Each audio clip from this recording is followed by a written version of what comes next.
Well, welcome to A Journey on My Mind Short. And it's good that it's short because there's only two of us I know. today. It's me and Dave. How are you doing today, Dave? I'm doing good. I just want to say if somehow you hear this podcast and you do not hear slamming and the loudest motor you've ever heard in your life, it means that Edwin is a wizard. Yes. It means he's a genius, which he is. Yes. Our But producer definitely knows how to get rid of they're those putting- back noises. They're putting a roof on, and it is the machine that's outside Yeah. is like scientifically constructed to be Yes. the single loudest machine in Yes. the history of the world. Yeah. So Nice white noise in the background. I don't know if white's the word. Red. A lot of red noise. red, yeah, purple. I don't know. Yeah. It's some kind of Yeah. crazy. Going Yeah. on. Yeah. Mhm. We needed a new roof. What can you do? Yeah. Yeah, these things happen. Enough leaks, and we went. It's enough. It's time. It's time to put a new roof on. So the buckets just weren't cutting it anymore, especially on Sunday morning. No. Yeah. So how are you, Dave? Doing well. Doing Yeah. well. And I know we wanted to pick up on Yes. our topic from last time of uncertainty, Certainty. extend it a little bit, and give maybe a little more practicality Yeah. to the suggestions. Yeah. So I think that's great. Yeah. And so we there's many things in that you can do in the face of uncertainty that would be helpful. One of the things in spiritual practice that I've found to be helpful is a thing called centering prayer. And centering prayer is different than what most of us would think of as prayer. Prayer usually for us is we talk to God and we tell him what we need, and there's we seek answers, we look for comfort. There's a lot of those things that we do when we pray, and even to some point where we listen. We sit, we listen, we go, okay, what do you have for me? What is your will for me? And so there's this expected dialogue that goes with prayer. Centering prayer is a little different. Centering prayer works in the world of how do I just find myself in the presence of God without expectation. And this works. Is a practice that I have started over the last 5 years of my life. That came more into my spiritual development and growth during the season of COVID. Because so much was out of my control, so many things, and life shrunk. It got really small because just we couldn't do anything, right? And so I started to do this, and there's a quote here I want to share with you, and it comes from Mother Teresa. Dan Rather was actually interviewing Mother Teresa, and he asked her, "What do you ask God when you pray?" And she responded by saying, "I don't ask him for anything. I just listen." And so Dan Rather, thinking he understood what she was talking about, said, "Oh, well then, what does God say to you?" And she replied, "He just listens back." Huh. And so this is the idea of centered prayer. The idea of centered prayer is you sit in the presence of God. It isn't about a conversation. It's just about being together. It is really difficult. It's really difficult to sit in these moments. You have to come up with some way to keep your mind focused. And so usually come up with a word like that you would, I'm drifting off into thoughts about what's later today, or I'm drifting off into sleep, or I'm drifting off into whatever. And so you come up with a word. My word happens to be listen. I didn't think that was going to be your word. Yeah, well, you can pick any number. You can pick whatever word you want. Just don't want to have it be. I thought it was going to be pizza. But that would take me down a path. Right. And so you try to pick a benign word as best you can. But with the idea of, and I can only do this for about 5 minutes, and I started out like with 1 minute, and it's a practice that you learn. But what it does is it brings you to the awareness of the presence of God in your life in a way that isn't expecting anything from God, but what it is just expecting him to be with you. And in those moments of uncertainty, this practice is extremely helpful, because it isn't that he's fixing the uncertainty. We just know, I just know he's here with me. That's great. Yeah. And that's a spiritual practice you can do. And the other thing in uncertainty, that in terms of just spiritual practice, and I know this doesn't sound like a spiritual practice, but I think it is speaking out your fears about the uncertainty to someone who will listen and not try to fix it. Mm-hmm. And so there is a sense of where there's a realization that I have this uncertainty in my life. And during COVID, I had a lot of those.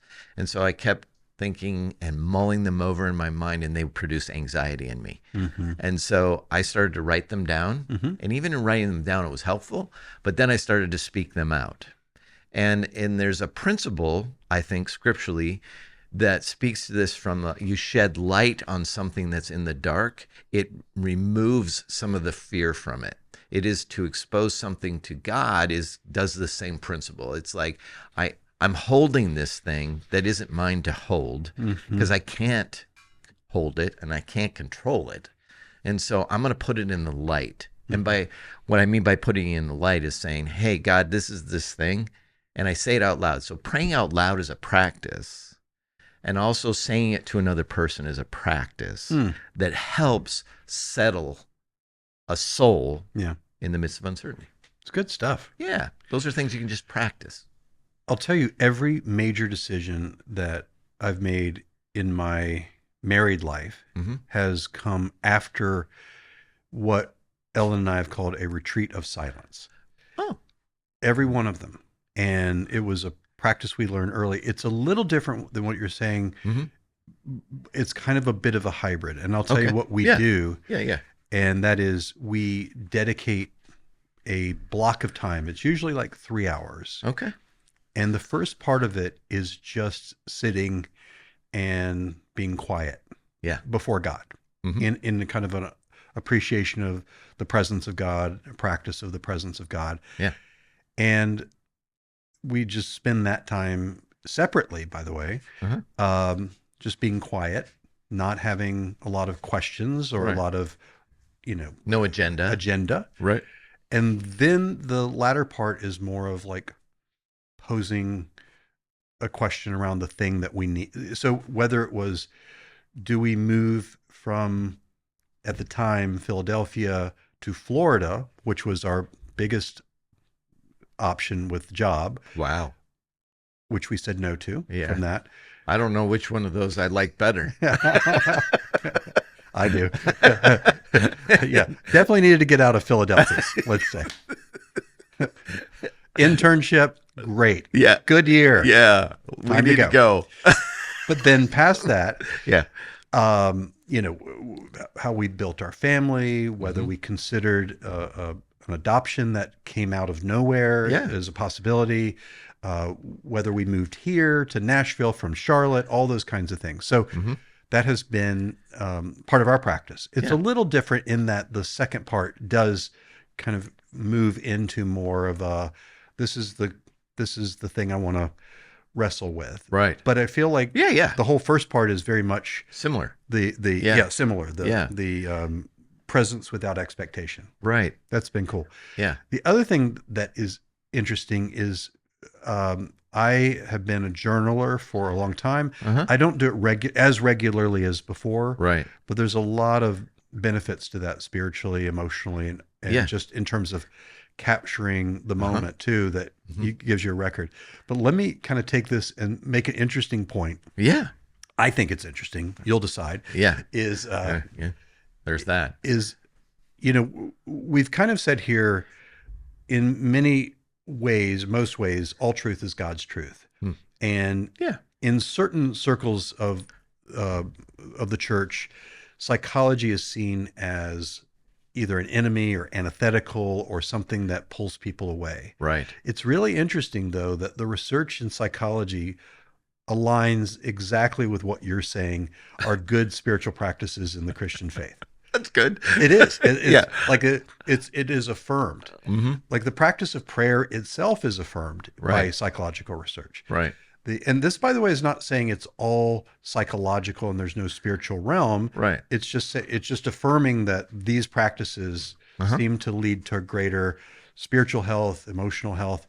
So in psychology, the term is called mindfulness. Okay. And it is not necessarily exactly the same as centering prayer, for sure, but it is very compatible with that as a way of practicing, which is mindfulness is allowing yourself to be in the present moment without any agenda, without any judgment, just being in the moment. And the reason why that works psychologically in terms of the stuff we're talking about, anxiety, dealing with uncertainty, fear, is because our minds have evolved to time travel. Oh. And it was adaptive. Right. Because we learned how to go back and review something and figure out what we needed to do next time. And then we go to the future. Yes. So we go to the past and we go to the future. And that's great when there's like warring tribes and predators and saber-tooth tigers and things like that. Yeah. But our brains still do that all the time. So we go to the past and we review, and it's usually something we said that was stupid or did that was stupid or thing that we regret. Yep. And we get down about that. Yeah, shame. And then when we go up forward, Yeah.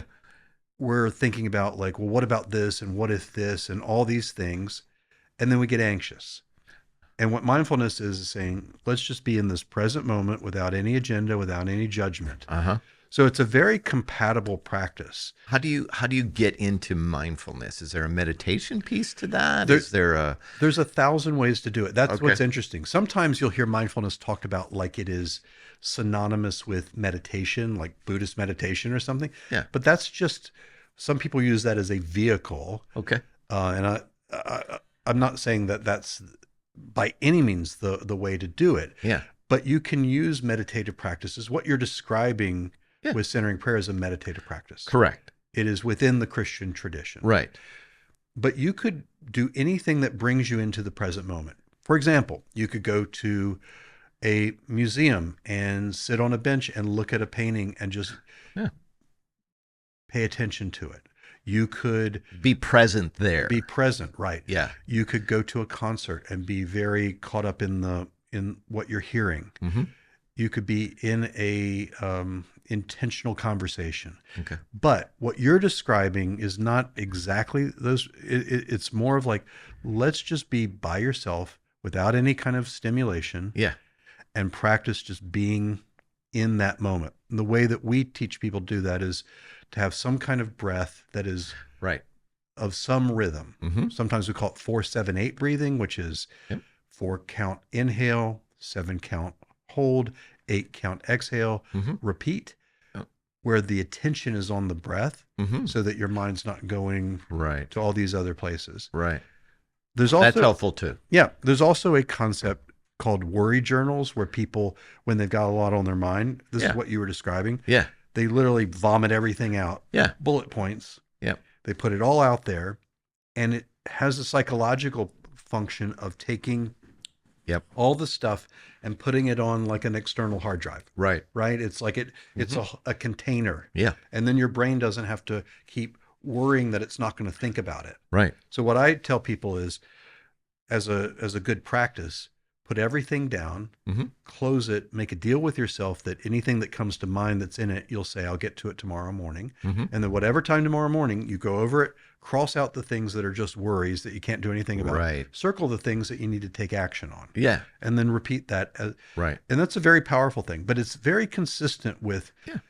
And my point is that psychology and faith are not. Oh, they're compatible. Right. I mean, they're when we do research in psychology, most of the time, what it says is healthy faith is a very, very positive thing. Right. The practice of prayer is a very positive thing. The practice of being quiet and in the presence of God is a healthy thing. So it doesn't pull us away from that. It actually gives us, I think it enriches it. Ways to enrich it. Yeah, for sure. So good stuff. What I was going to say, just when you were saying write down, if I don't write down a list of things that I want to get done, like if I'm on a day off and I, and stuff, if I don't write down a list or put it on my phone or something, I will worry that I'll forget to do.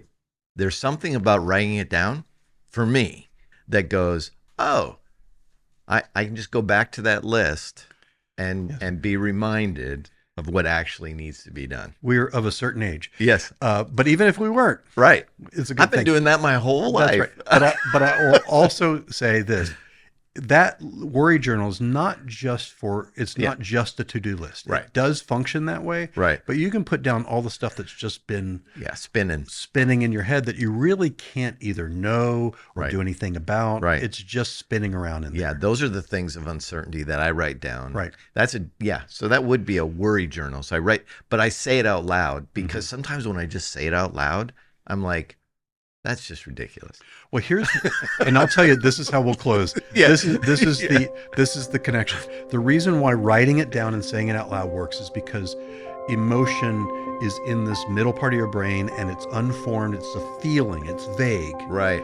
And it's only the way the human brain works is we have to pull it up to the front and use language, not vague thought. Right. Specific language. Right. And then our brain starts getting a hold of it. Yeah. And it goes, okay. And like it starts putting it in its place. Yeah. Giving a little perspective. Yeah. That's what's happening. Right. And from a Christian perspective, that's shining light on the darkness. Well, thanks. That was I think that's some practical things people There you go. can do in the midst of uncertainty. Thanks for joining us for Journey on My Mind.